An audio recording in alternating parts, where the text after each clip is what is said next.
All right, welcome back. Nothing better explains the housing problem, the employment problem, the lack of innovation, science and engineering in this country problem than a financial system designed to extract money from human beings as opposed to deliver money to human beings. Financial reform, meanwhile, continues to struggle in our legislative body. Let's just say it's not pretty. The Senate Banking Committee continues to try to hash out a bill they claim will have bipartisan support, something Chairman Chris Dodd says he won't go to the floor without.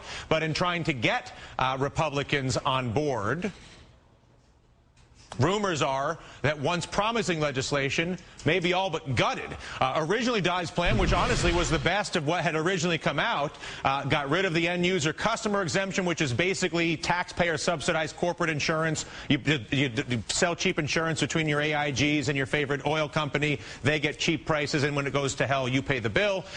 Crooked insurance across the board maintains its secrecy and your subsidy. Proposed clawbacks on executive pay were in the Dodd bill. Outstanding was a loophole for banks to park risk offshore using those derivatives, which, again, the more a bank can stick the risk with somebody else, whether it's you or somebody offshore, and keep the money, that's what they call good business, my man.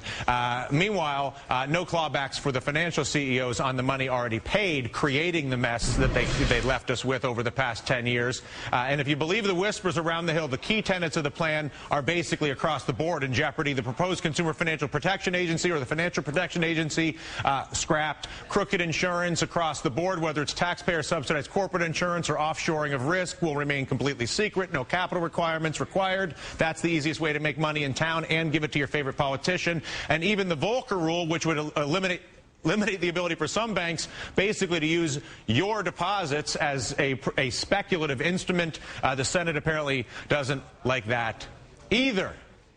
You wonder where the money comes, and then you look, oh, hang on a second, the banks give a lot of money to the Senate, and then it starts to make sense. A central player in the fight for financial reform, one of the few white knights working in this country, basically for the principles of innovation, investment, and work, as opposed to speculation and risk transfer. Senator Maria Cantwell joins us from Washington. Can you walk us through those rumors, Senator? How much of what I was just reporting and what we're hearing coming out of Washington is true? Are derivatives actually going to get a full pass here? Well, we know that loopholes got us into this mess in 2000 in the dark of night. Legislation passed at 7 p.m. on a 1,500-page bill with loopholes, created this derivatives market, which brought down our economy because it wasn't based on real solid financial schemes. And well, now you didn't even need any money, but just to really make it simple. You didn't even need a solid financial scheme. You didn't even have to have money to make money, which is a good way to make money, by the way.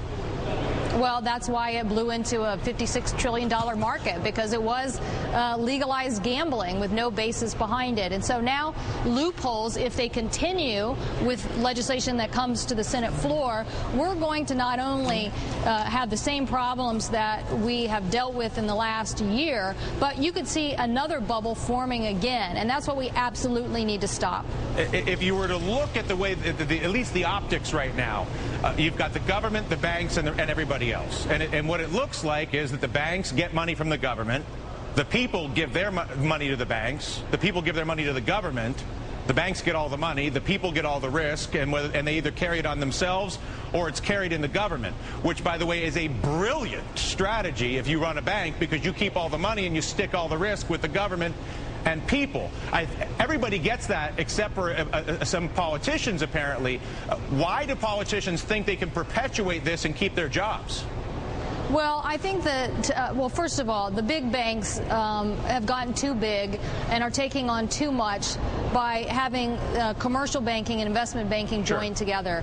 And now, as you just articulated, the risk that they might take is being backed by taxpayer money. And if they need to be bailed out, they get bailed out. So everybody gets it. So that's a problem.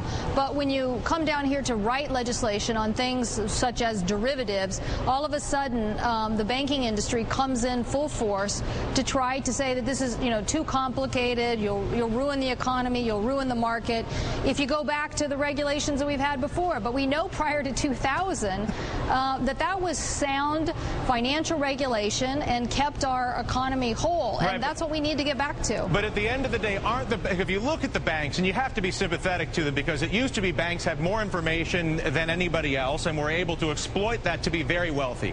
But because of technology, whether it's on the stock market side, decimalization, internet brokers, quite honestly, that profit margin went away. Whether it was on the fixed income side, everything went away because of technology. Same thing happened with music. Quite honestly, it's happening right now in the media industry. This is an incredibly disruptive period in American history, again, akin to the Industrial Revolution. The only thing the banks had left, God bless them, was the ability to create these secret derivative markets and gamble with other people's money so that they could stay rich guys. And being a rich guy, if you're a banker, is pretty much the point. And if the only way I can do that is by maintaining legal loopholes that allow me to hide what risk and hide what I'm doing, how else do you expect me to get rich, Senator?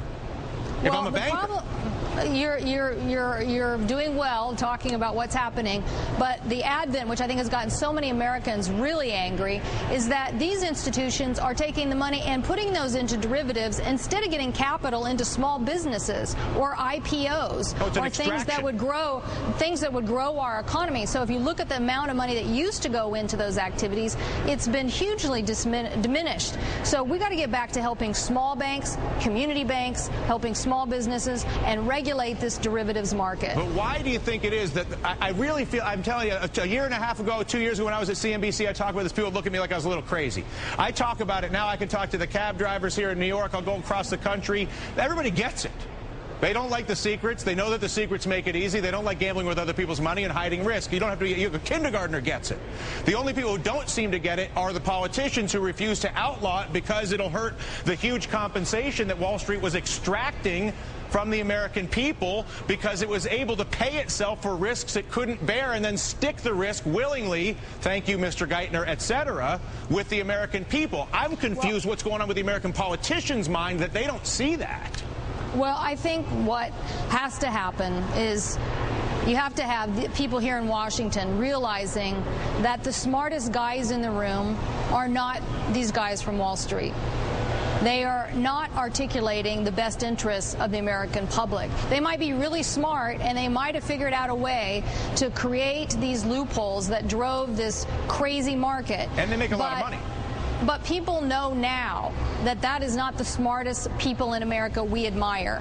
And we have to listen to those cab drivers and drill down on the legislation. And even though they are getting other larger businesses to come here to Washington to lobby for them, you know, to kind of be a front man for their legislation, you know, we had an event today with Farmers Union and truckers and industrial workers who were saying, don't be fooled by that. Don't be fooled by the fact that the large banks are getting people to come down here and shill for them. The bottom line is everybody who has to basically depend on those commodity markets functioning legitimately, like farmers and like truckers, are going to basically have havoc wreaked on them if we continue this policy. Yeah. And they're pointing out even now that you are having some things going on in oil markets that really don't follow fundamental supply and demand issues. They really don't. Yep. And I look forward to learning about it, Senator. Thank you so much for the time and for indulging my effervescence on the subject.